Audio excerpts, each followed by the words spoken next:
procuratie vecchie hanno riaperto al pubblico dopo 500 anni, una giornata storica per Venezia che ha visto la presenza di 3 ministri per il taglio del nastro.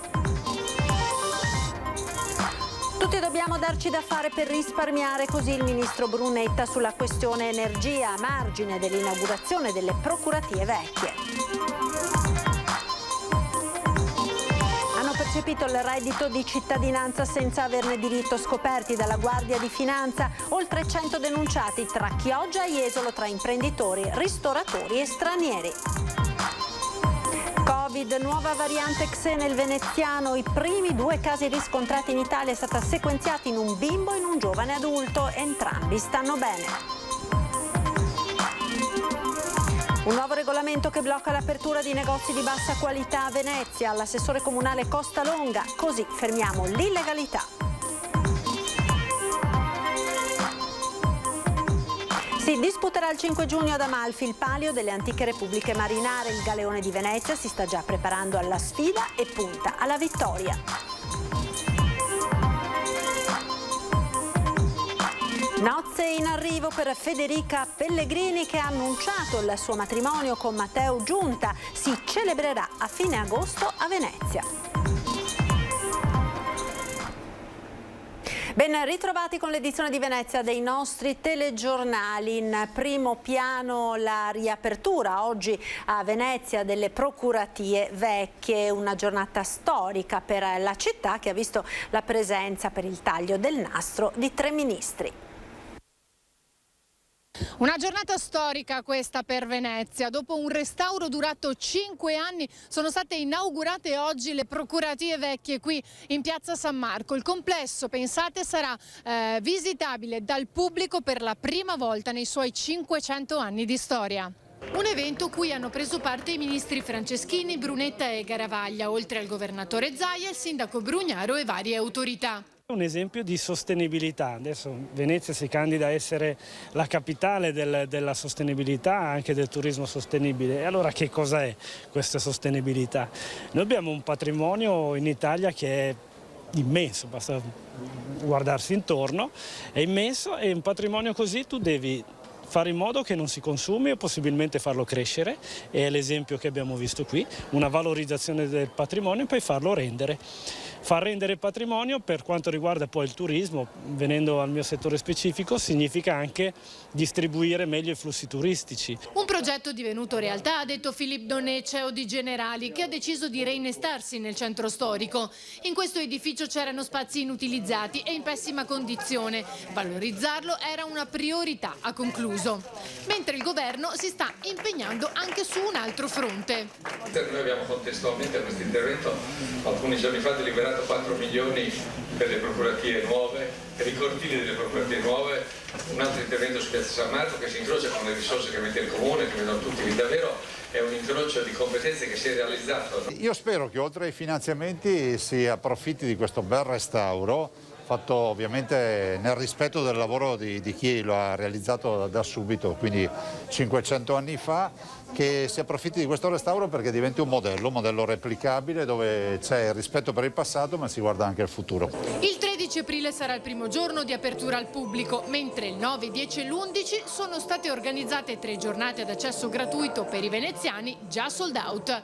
L'evento è stata anche l'occasione per il sindaco Brugnaro di lanciare un messaggio al governo in merito ai rimborsi per i danni subiti dall'acqua alta.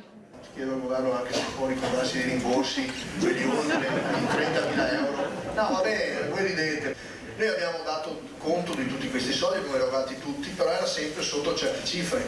Per le altre ci vorrà un provvedimento del governo, perché è come una calamità naturale. Lo dico perché ci sono persone che hanno perso tutto, gelaterie, in tutti i piani terra, perché qui quando c'è acqua grande, anche qua per le persone che magari non se lo ricordano, poi dice, viene in mente, dice sì, è acqua salata, butti via tutto. Un motore che va sotto acqua su un'acqua normale, dolce, per cui se volete prendere nota di questa cosa ci sarebbe anche questo piccolo pomicino con la mano, ma è piccola roba.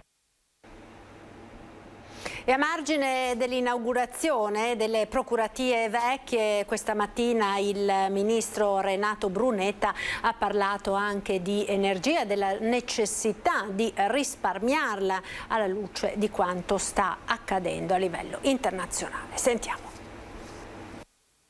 Dobbiamo tutti fare una riflessione su come usare l'energia. Le nostre mamme dicevano spegni la luce. O non usare troppo la doccia, ma non tanto e solo per risparmiare, ma perché era giusto così, perché è giusto non consumare l'ambiente. Se in più tutto questo significa anche capacità di essere autonomi, di non dipendere da altri, questo è un fatto culturale. Quindi io rifletto su questo come approccio culturale. Noi dovremmo avere un approccio culturale diverso nei confronti dell'ambiente, dell'energia, dell'uso dell'energia, anche qui meno egoistico, meno consumistico, il che non vuol dire fughe in avanti, restrizioni, nulla di tutto ciò, economia di guerra, nulla di tutto ciò, ma responsabilità, un approccio culturale diverso. Quello delle nostre mamme o delle nostre nonne, non sprecare, spegni la luce. La cronaca ora: non avevano diritto al reddito di cittadinanza oltre 100 denunciati tra Chioggia e Jesolo, imprenditori, ristoratori e stranieri. Non avevano diritto al reddito di cittadinanza oltre 100 i denunciati tra Chioggia e Jesolo. I furbetti che pensavano di farla franca sono imprenditori, ristoratori e stranieri. I finanzieri della compagnia di Chioggia, spulciando fra le carte di oltre 4.000 persone che il reddito lo percepiscono, hanno individuato 86 soggetti che avrebbero ottenuto illecitamente somme non dovute per un ammontare totale di 928.000 euro. In particolare, 24 di loro avrebbero omesso di comunicare all'INPS informazioni relative alla propria posizione lavorativa e reddituale, dichiarando di non lavorare pur essendo titolari di partite IVA. Singolare è il caso di un imprenditore che non avrebbe comunicato di essere rappresentante di ben 4 società dislocate sul territorio nazionale e di un ristoratore dichiaratosi non abbiente pur avendo incassato oltre 60.000 euro di ricavi in un solo anno. In ben 62 casi i titolari del reddito non risiedevano in Italia da almeno 10 anni, requisito essenziale per poterne godere, come nel caso di una cittadina rumena che percepiva indebitamente il sussidio anche se risiedeva stabilmente in Romania dal 2019. 23 persone sono state individuate dalle fiamme gialle della tenenza di Jesolo, anche in questo caso per la maggior parte stranieri non residenti in Italia da almeno 10 anni e spesso proprietari di immobili. Il caso più eclatante è un carcerato che continuava a godere della particolare misura di sostegno. Ora l'INPS, tempestivamente avvisata, procederà alla revoca dei contributi e il recupero di quelli già erogati dal 2019. Tutti i furbetti individuati sono stati segnalati alla Procura della Repubblica di Venezia. Il Covid ora sono 6.928 i nuovi positivi registrati nella giornata di oggi e 9 le vittime, ma la notizia arriva dal veneziano perché proprio qui è stato registrato oggi la prima segnalazione di nuova variante XE. I primi 2 casi sono appunto registrati nel veneziano. È stata identificata nel Veneto, nel laboratorio di microbiologia dell'ospedale dell'Angelo di Mestre, una nuova variante del Covid, finora non sequenziata in nessun'altra regione d'Italia. È la mutazione XI, già diffusa in Inghilterra, dove per gli scienziati sembra essere il 10% più trasmissibile di Omicron 2. Che è composta dalla testa della Omicron 1 e dalla coda, diciamo così per dire, della Omicron 2. Cioè porta le caratteristiche della proteina S della Omicron 2.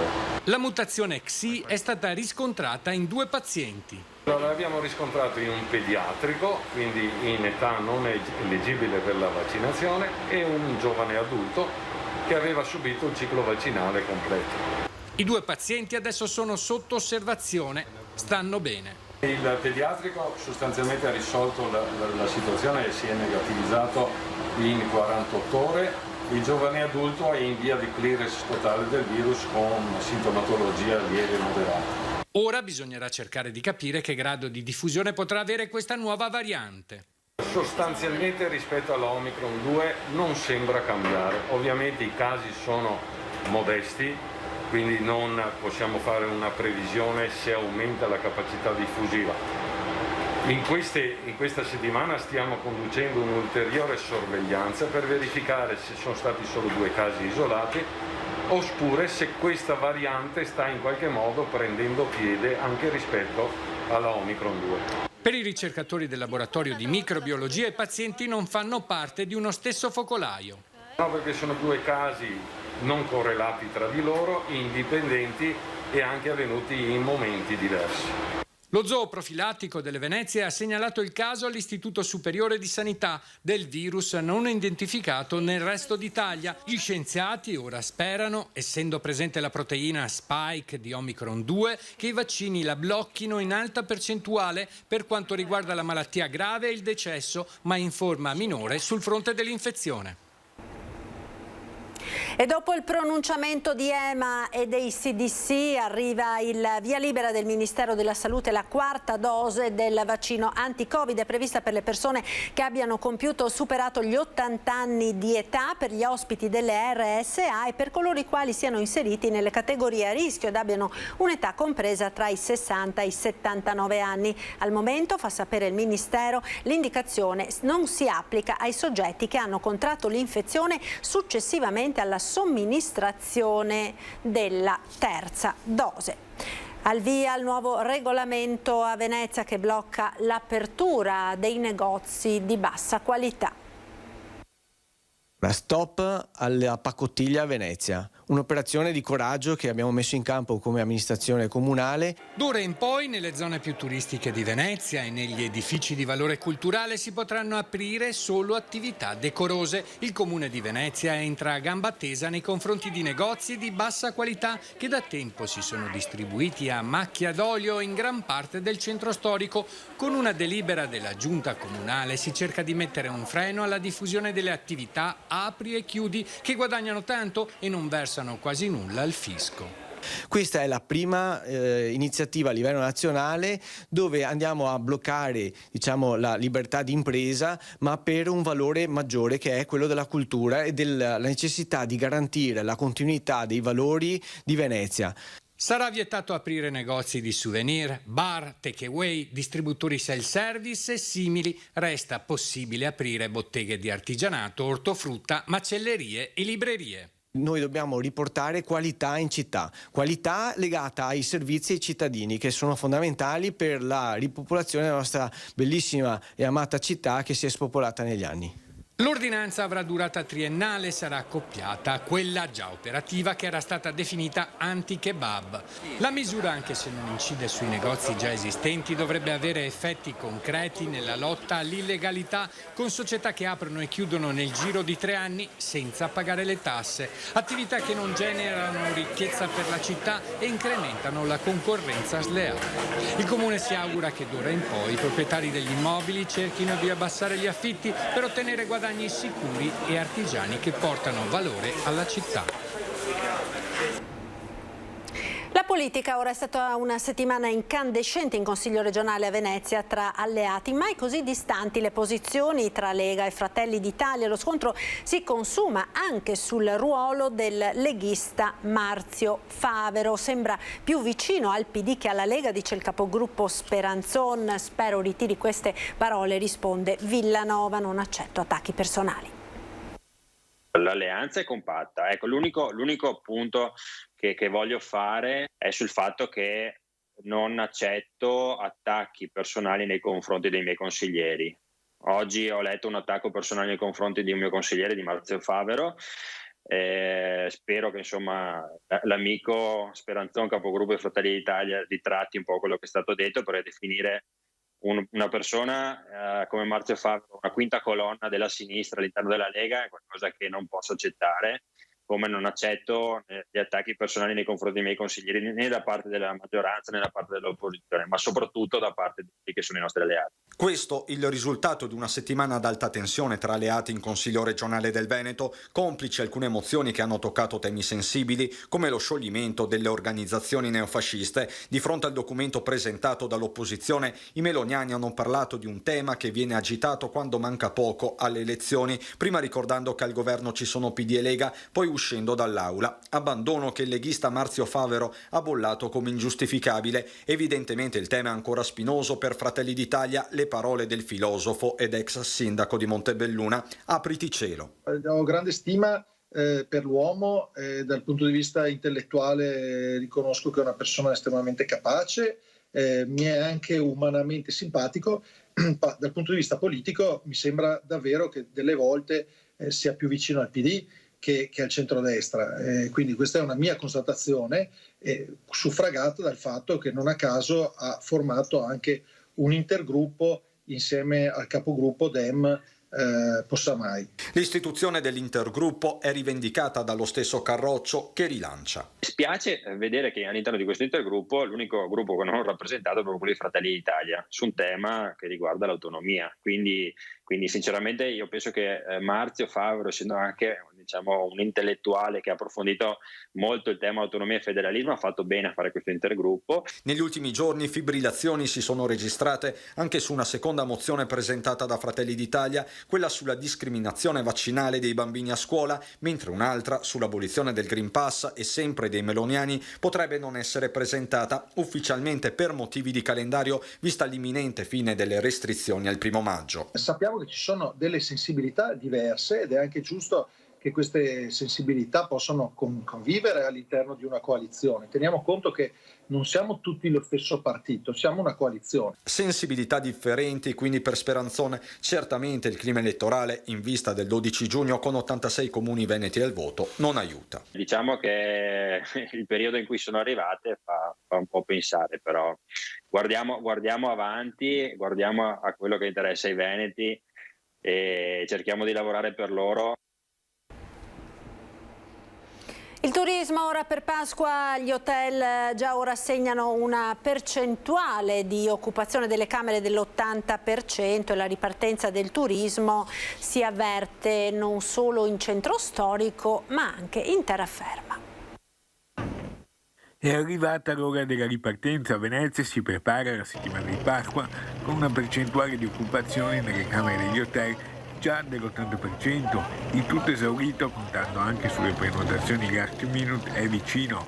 Il vice direttore dell'Associazione Veneziana Albergatori Daniele Minotto spiega come l'area primaverile di rinascita riguardi non solo il centro storico ma anche la terraferma veneziana.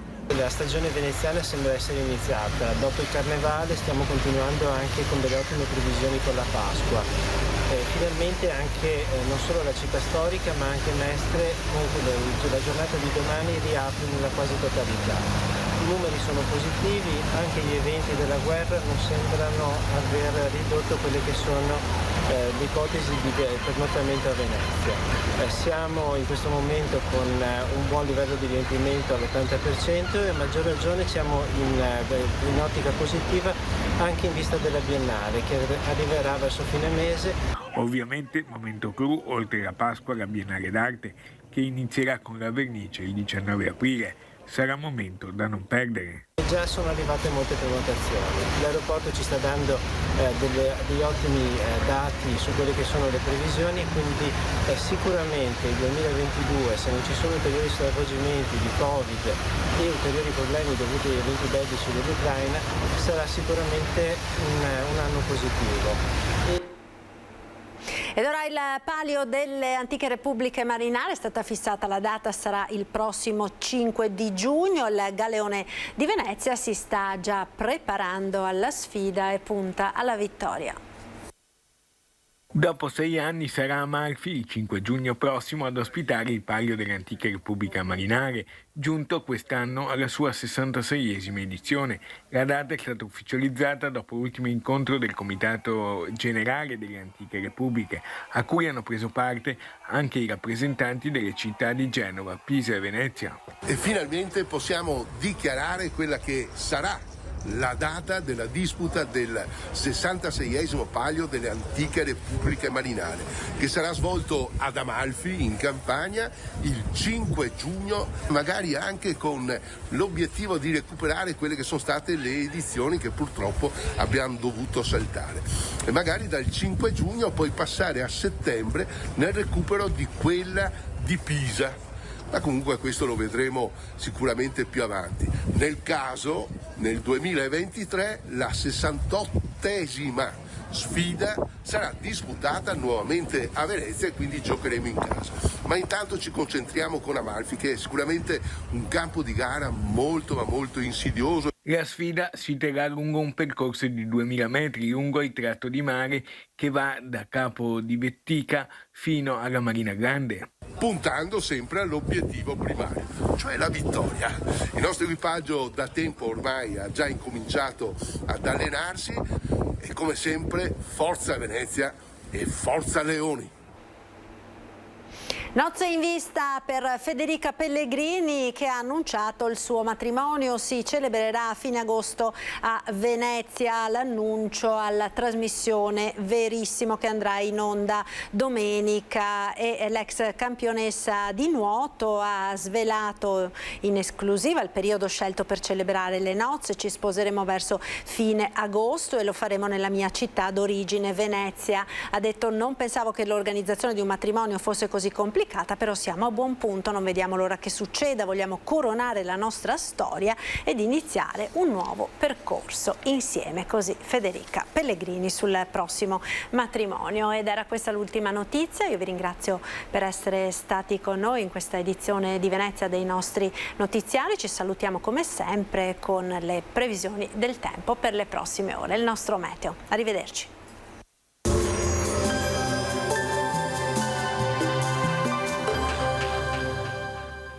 Autofficina Sandri, centro revisione auto, moto, quad e carrelli O1 O2. Affidati al nostro personale qualificato. Bentrovati al meteo. Weekend delle Palme con il transito di un fronte nord atlantico provocherà venti in rinforzo e qualche pioggia. Vediamo insieme il dettaglio. Sul Veneto la giornata di sabato 9 aprile sarà caratterizzata da un tempo instabile, con cielo nuvoloso o molto nuvoloso, salvo per la presenza di tratti soleggiati al mattino.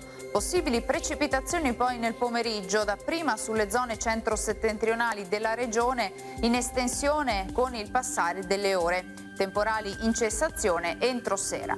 Quota neve in calo a 1100-1300 metri sulle Dolomiti, a 1500 metri sulle Prealpi. Venti moderati da sud-ovest. Temperature sostanzialmente stazionarie, minime tra 1 e 8 gradi, massime comprese invece tra i 16 e i 22 gradi all'incirca.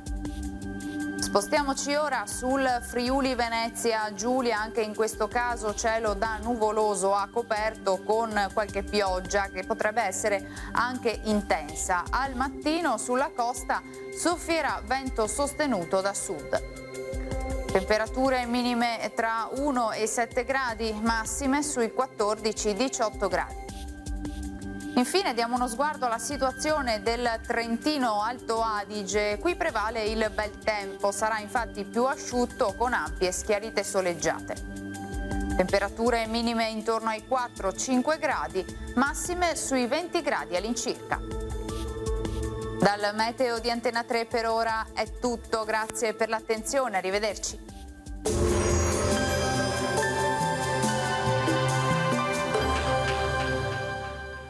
Autofficina Sandri è anche centro gomme altamente specializzato e officina meccanica. Ti aspettiamo a Marghera.